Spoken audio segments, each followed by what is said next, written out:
Hi, Ashley. This is Dorinda, giving you feedback on your PowerPoint presentation. Okay, your presentation itself, the layout is really professional.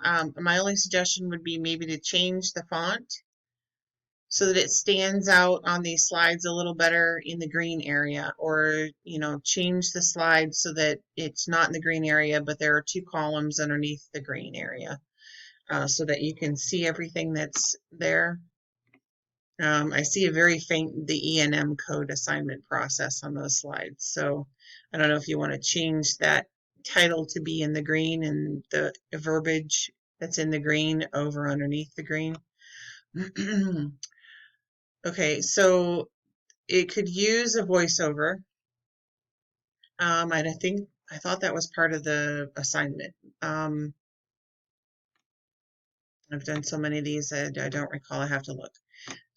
Your abbreviations look good, although you shouldn't use SOAP as part of your 10, because SOAP is all one acronym. It'd be like splitting out MDM or splitting out PFSH. You need a full 10. Your common abbreviations, or your common symbols and punctuation. The forbidden sign doesn't have that bar across it. It needs to have the bar across it, so that you can actually tell what that is. The symbols look fine. Punctuation would be like the parentheses and such, so if you need to add that.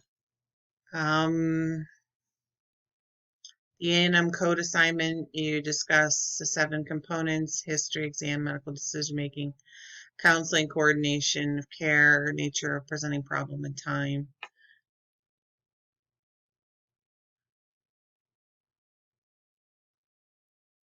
The elements of the present illness. This is good information for the history. So I think somehow if you can label that as these are part of the history, or so that's not confused with the exam. The medical decision process is important. Okay, I see the references, the in-text citations, those are good.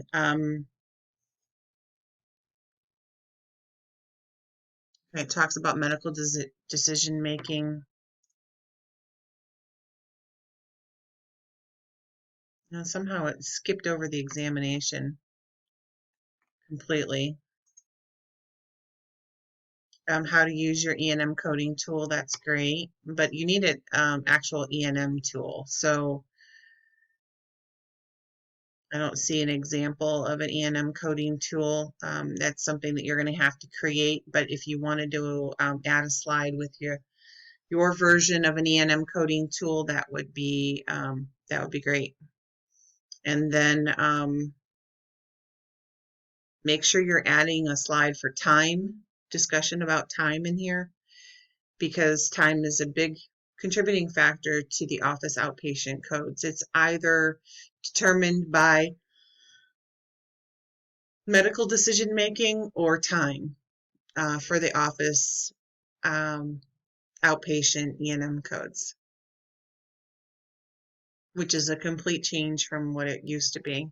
And for other E&M codes like inpatient, initial visit, subsequent visit, critical care, those kinds of visits, it will be determined on other factors. So time is still in there, but the time for those other codes is following the old guidelines versus the new guidelines only restrict time or change time where it's used for office visits and outpatients. So I would tweak that or add a slide for time to add that in, and then